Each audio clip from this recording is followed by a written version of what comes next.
Selamat sore, Adi. Bagaimana kondisi ke-12 kecamatan di Karawang saat ini? Apakah banjir perlahan surut atau justru semakin meninggi, Adi?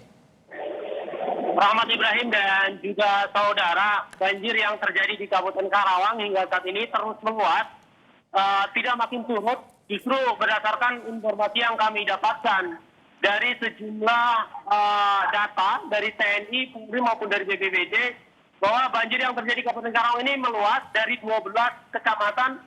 Saat ini sudah masuk 14 kecamatan dan ada beberapa titik lokasi banjir baru yang saat ini terjadi, dan ini terjadi akibat dari curah hujan yang cukup tinggi di Kabupaten Karawang hingga sejumlah sungai di 4 titik sungai, terutama di wilayah Sungai Citarum, kemudian Sungai Cibeet, Sungai Cikaranggelam dan Sungai Cilamai ini meluap, dan luasan area yang terdampak banjir saat ini meluas ke sejumlah titik.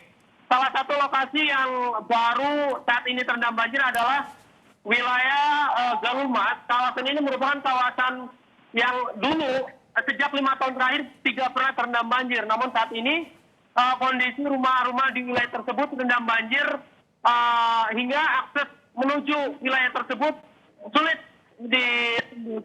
Selain di wilayah tersebut, banjir juga saat ini terjadi di wilayah Perumahan Bintang Alam. Lokasi tersebut juga saat ini terendam banjir dan ribuan warga yang menempati rumah-rumah di wilayah tersebut saat ini mengungsi ke tempat-tempat yang lebih aman. Ibrahim. Adi, banjir semakin meluas hingga 14 kecamatan. Bagaimana dengan evakuasi warga? Apakah tim SAR sudah disebar, dipetakan ke seluruh kecamatan yang terdampak banjir? Adi? Tim SAR saat ini telah berfokus melakukan upaya evakuasi tidak hanya dari BPBD, TNI Polri, bahkan saya lihat dan saya dapatkan informasinya sejumlah relawan dari Karawang Peduli, kemudian dari Dispamdu Jadul, kemudian dari relawan-relawannya ikut terjun bersama membantu para tim SAR untuk bisa mengevakuasi para korban yang banyak terjebak banjir akibat banjir yang sangat cepat naik cukup tinggi. Ketinggian air saat ini sudah mencapai hampir 2 meter dan seluruh warga sudah dievakuasi dari titik-titik terparah tersebut, Ibrahim. Adi, informasi yang Anda peroleh, warga di mana saja yang hingga saat ini masih terjebak banjir? Adi?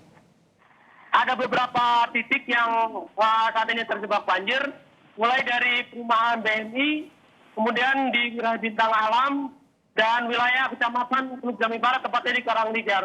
Saat ini mereka telah dievakuasi, terutama mereka lansia, kemudian balita, dan sejumlah ibu-ibu. Rahmat Ibrahim. Hujan intensitas tinggi terjadi dalam beberapa hari terakhir di Jawa Barat, begitu juga terjadi. Adi, apa yang disiapkan oleh pemerintah Kabupaten Karawang sejauh ini untuk penanganan banjir di sana? Upaya saat ini yang dilakukan oleh pihak Pemda Karawang, yakni mengantisipasi sejumlah peristiwa. Pasalnya berdasarkan BMKG bahwa hujan masih terus terjadi, hingga banyak potensi banjir yang akan terjadi. Upaya yang dilakukan oleh Pemda Karawang ini menyiapkan sejumlah tempat pengungsian dan menyiapkan dapur umum di sejumlah titik, terutama wilayah-wilayah yang terdampak banjir cukup parah, yang ketinggian airnya mencapai 1 hingga 2 meter, serta lokasi yang lama surut akibat buruknya saluran pembuangan. Rahmat Ibrahim. Adi, kalau untuk ketersediaan alat evakuasi seperti perahu karet, bagaimana? Apakah sudah mencukupi untuk mengevakuasi warga di 14 kecamatan? Hingga saat ini perahu karet dan alat evakuasinya sangat dibutuhkan. Pasalnya ada beberapa titik yang belum tersentuh oleh tim SAR. Oleh karena itu, perahu karet dan alat evakuasi ini sangat dibutuhkan. Untuk itu, bagi warga yang belum sempat mengungsi, ya dari saat ini ketika bisa mengungsi, pemerintah mengimbau agar lekas mengungsi dan menjauh dari lokasi-lokasi yang berpotensi akan terjadi banjir yang akan semakin tinggi, Ibrahim. Adi, selain permukiman warga, bagaimana dengan arus lalu lintas jalan-jalan utama di Karawang? Apakah terendam banjir juga? Dan bagaimana dengan ruas tol Cikampek, Adi? Berdasarkan pantauan kami, ada beberapa titik akses lalu lintas yang terendam banjir akibat luapan Sungai Cibeet. Salah satunya di wilayah Kecamatan Pangkalan, banjir yang terjadi di wilayah ini cukup tinggi. Dan untuk jalur tol ada beberapa yang mengenang wilayah rest area seperti KM33.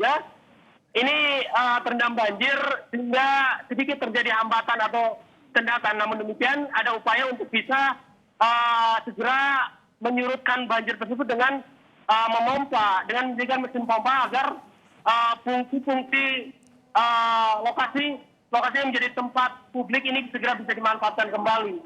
Baik.